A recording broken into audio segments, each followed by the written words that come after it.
Bom dia, meus amados irmãos, a graça e a paz do nosso bondoso Deus e o amor do nosso Senhor e Salvador Jesus Cristo possa habitar em cada um de nós e superabundar em nossas vidas, para que cresçamos no conhecimento e na graça do nosso Senhor e Salvador.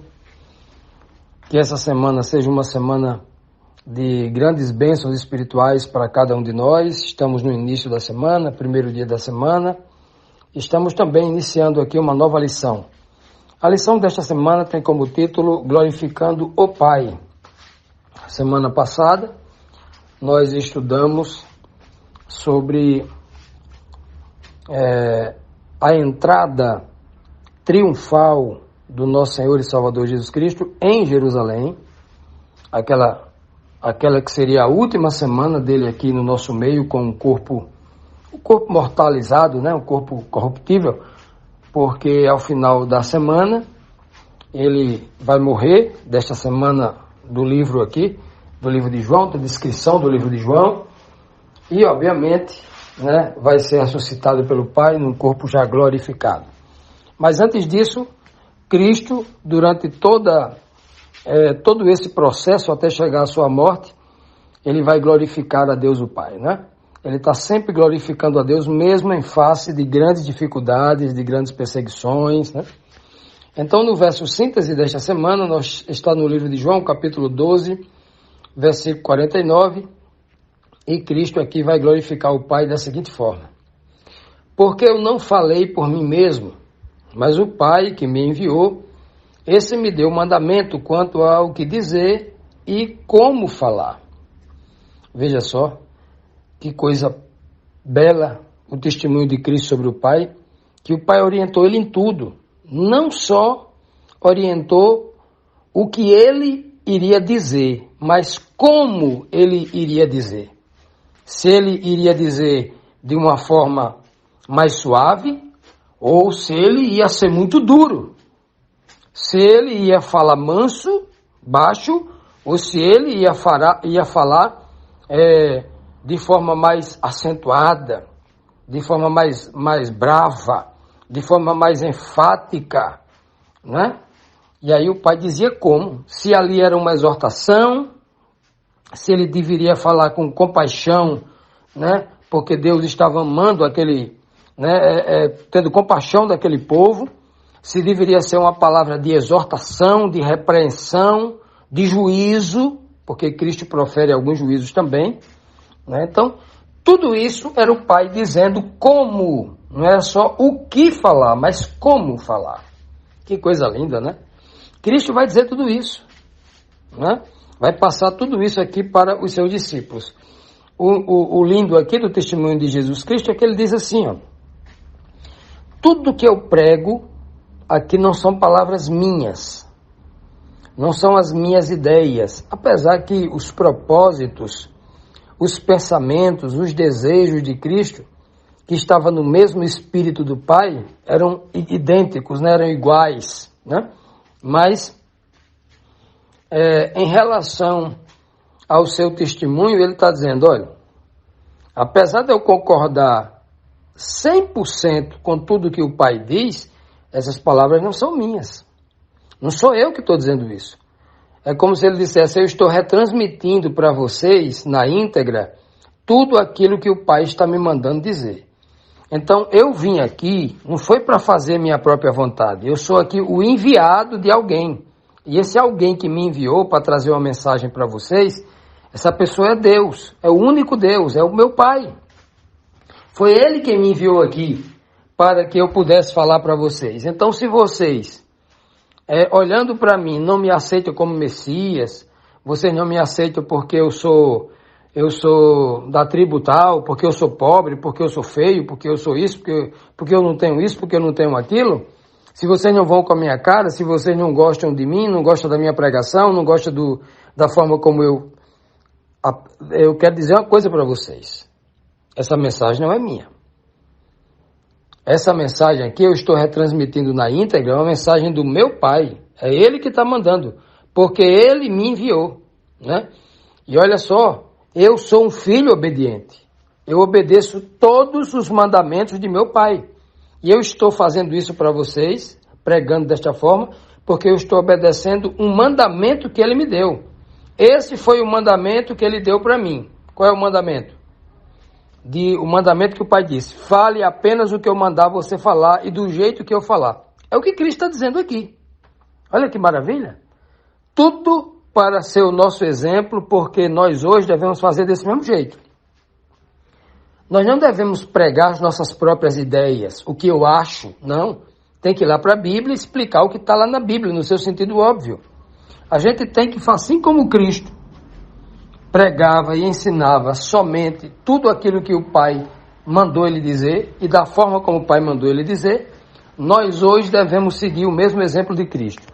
Nós só devemos pregar, falar tudo aquilo que Cristo mandou e da forma como ele quer que a gente fale. Olha que maravilha. Pois bem, aqui fica o exemplo para cada um de nós desse testemunho maravilhoso do nosso Senhor e Salvador Jesus Cristo. Continuando, amados, vamos aqui para a primeira pergunta da nossa lição desta semana, onde estamos estudando sobre a glorificação do Pai através do nosso Senhor e Salvador Jesus Cristo. Então, na primeira questão dessa semana, nos diz assim: que disse a multidão sobre o que eles haviam aprendido sobre o Messias, né? O Messias que eles aguardavam. A multidão diz: respondeu-lhe a multidão, respondeu a multidão a Cristo: nós temos ouvido da lei que o Cristo permanece para sempre. E como dizes tu, importa que o Filho do Homem seja levantado? Quem é esse Filho do Homem? Aqui a multidão, ela faz duas perguntas, e essas duas perguntas que a multidão faz, está baseado num aprendizado equivocado, de uma interpretação equivocada da lei, ou seja, das escrituras. Lei aqui é escrituras, né? Daquilo que está escrito nos livros de Moisés, a palavra aqui é Torá, né? Temos escrito na Torá, nas escrituras, tanto nos livros de Moisés, quanto nos livros dos demais profetas, né? Nos salmos, etc. Então, o próprio Cristo diz assim: não está escrito na vossa lei, vós sois deuses, né? E Cristo está usando ali o Salmo 82. Então, lei no sentido aqui é escritura sagrada, né? Então, a multidão está dizendo assim: olha, nós temos ouvido da lei, ou seja, nós temos ouvido eles não sabiam dizer assim, né? Mas o correto era dizer: nós temos ouvido dos pregadores, dos sacerdotes lá na sinagoga, dos doutores da lei, dos escribas, dos fariseus pregadores aí, que eles interpretam a lei, dizendo que nas escrituras está dizendo que quando Cristo vier, permanecerá para sempre. E era verdade o que eles estavam dizendo, mas eles estavam dizendo aqui uma parcialidade das escrituras. Porque as escrituras diziam também que primeiro viria o Cristo, conforme diz lá Isaías 53, que ele viria pregar, ninguém dava ouvido à pregação dele, porque ele era pobre, porque ele não tinha boa aparência, porque ele não tinha uma boa reputação, e a sociedade que sempre, de ontem e de hoje, que sempre avalia as pessoas pela boa aparência, né? Socialmente, as pessoas julgam as outras pela sua aparência física, pelo que ela tem, não pelo que ela é por dentro, como por essência, né? O próprio Deus vai dizer lá, o próprio Senhor vai dizer lá a Samuel, que foi ungir um dos filhos de Jessé como o próximo rei de Israel, e Samuel se encantou aí pelo primeiro filho de Jessé, o filho mais velho, né, o seu primogênito, e no coração de Samuel ele jurava assim: olha, esse é o próximo rei. Aí o Senhor dizia no coração de Samuel: Samuel, Samuel, eu não escolho como vê o homem, como escolhe o homem. O homem só vê a aparência. Você se encantou com a aparência do rapaz, mas não é isso não. Eu não vejo a aparência, eu julgo pelo coração. Eu consigo enxergar o íntimo da pessoa. Para mim não importa se ele é baixo, se ele é feio, se ele é pobre, se ele é rico, se ele é gordo, não importa se ele é escravo, se ele é livre, não importa. Importa é se o coração dele está inclinado para a coisa boa, se ele quer a coisa boa, se ele quer fazer a coisa boa, se ele gosta da coisa honesta, se ele gostaria de ser justo, importa isso, né? Olha que coisa linda.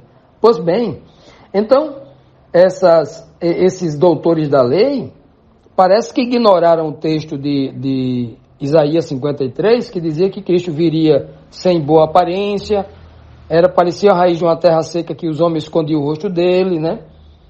Vinha de uma família pobre, porque vinha lá de Belém, assim como Davi, né? Uma cidade pequena, pobre, uma cidade realmente muito pequena. E Cristo vinha de Nazaré, uma cidade de má reputação, muita gente nunca tinha saído nunca tinha vindo um mestre da lei de lá, não existia. Então era tudo muito estranho para eles, porque viviam muito nessa coisa social, de saber assim, esse é filho de quem? Ah, daquela família rica, ou então vem de boa família. Não, na família desse aí teve um cara que foi assaltante, foi uma pessoa que matou o outro, é um assassino. Não presta. Muita gente faz isso hoje, né? Muita gente faz isso hoje. Então, o povo havia aprendido errado, e então eles disseram para Cristo, olha, nós temos ouvido da lei, não era da lei. Eles tinham ouvido da boca dos doutores da lei que interpretavam a lei parcialmente. Eles haviam esquecido essa parte muito importante da lei, que primeiro vinha o Messias para padecer, para sofrer, para ser rejeitado pelo seu próprio povo. Essa parte está muito clara também lá. Por que eles não ouviram isso? Vamos ficar só com a parte boa. Nós somos crentes da prosperidade de antigamente. Vamos ficar só com a parte boa. Quando Cristo vier, vencer a gente de ouro, vencer a gente de liberdade, vencer a gente de bênção, e vai permanecer um reino para sempre, a gente vai ficar só na boa e tal. Só escutaram a primeira parte? A última parte da história? E a primeira parte?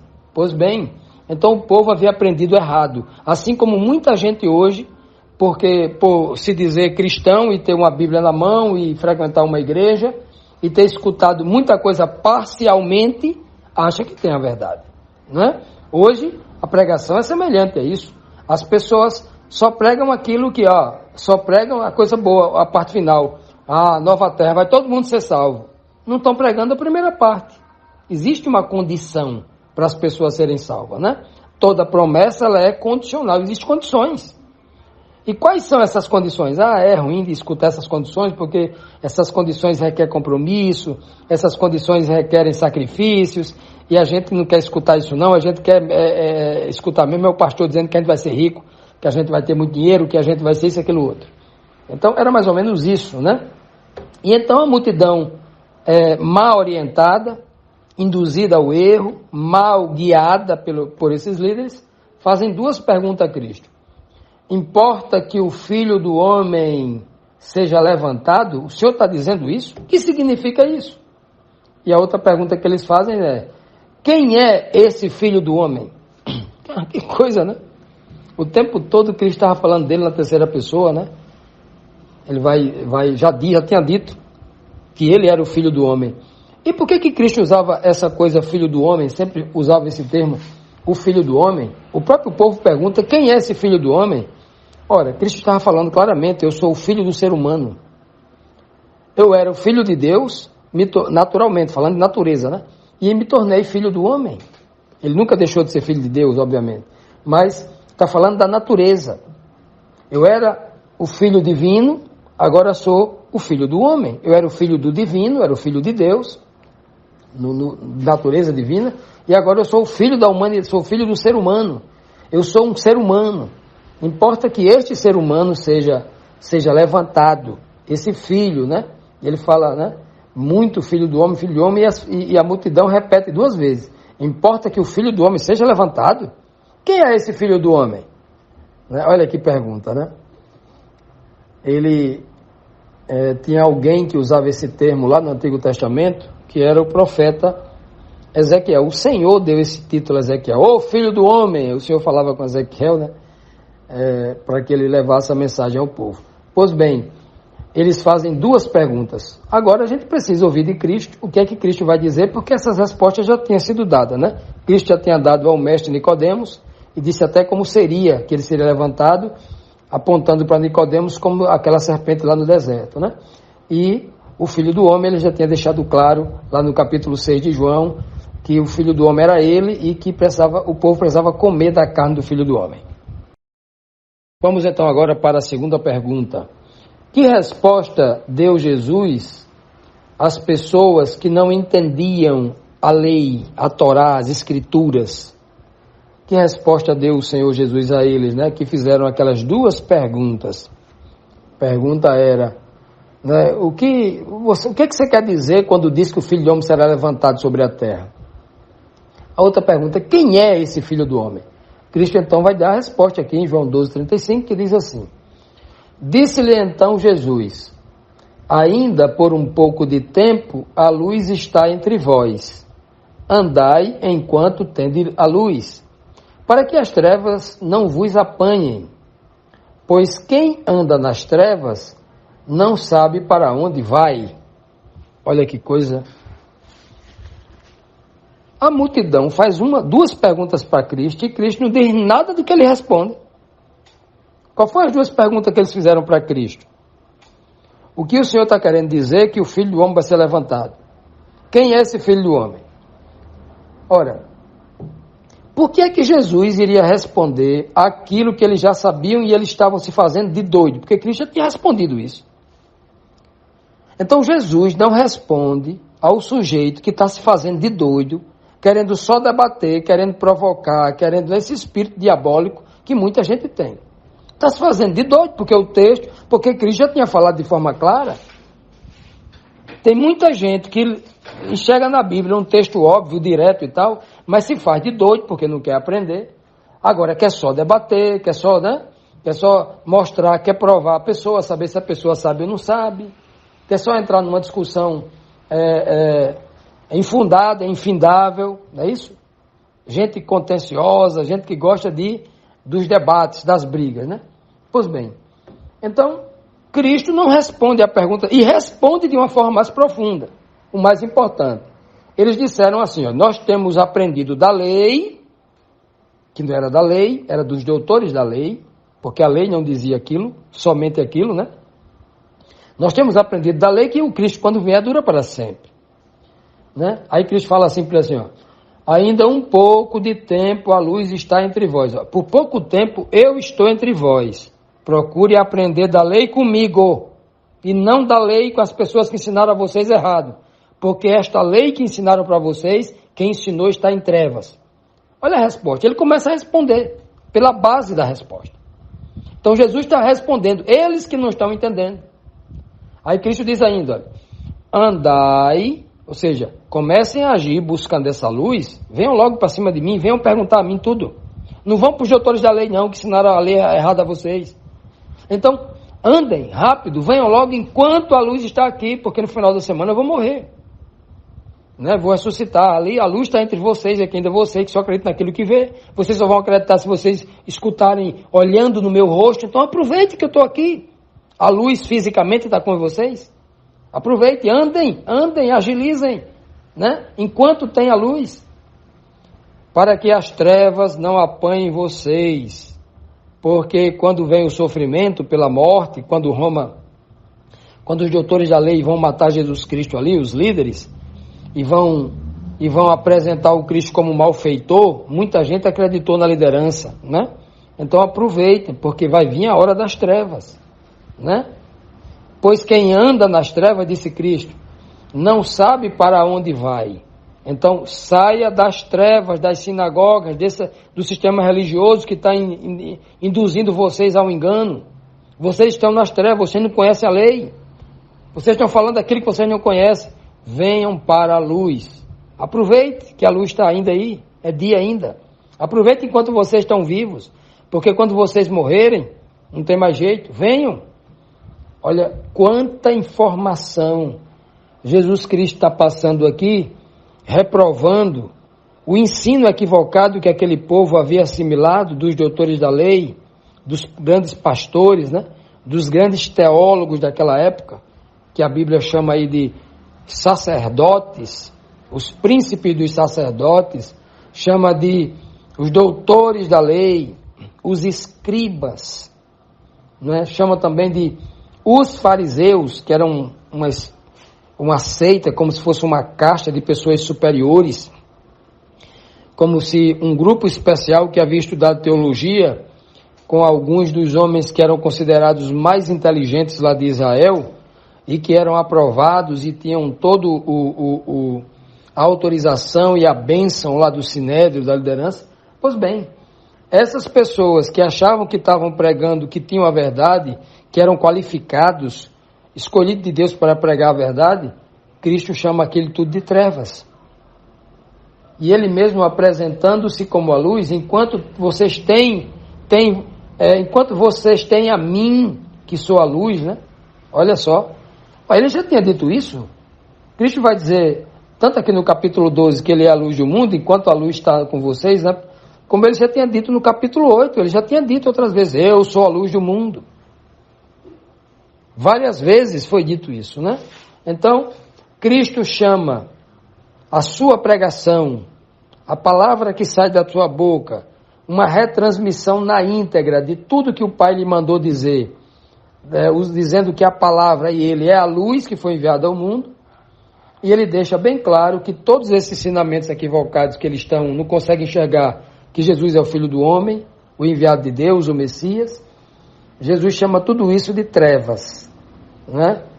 Diretamente ele está dizendo que, respondendo aqui a pergunta deles de uma forma mais profunda, Cristo nunca responde a ninguém com a superficialidade da pergunta, ele sempre responde às perguntas usando o princípio, a base, indo lá para a raiz do problema. Sempre Cristo faz assim.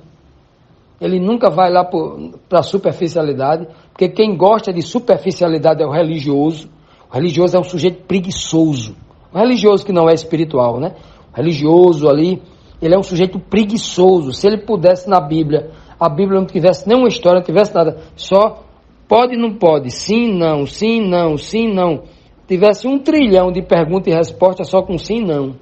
Porque o religioso, ele é superficial, ele tem preguiça de pensar. Ele não está disposto ao sacrifício do espírito, de dedicar tempo, de ficar ali meditando dia e noite na palavra do Senhor. Ele não gosta, o religioso ele é terrível, né?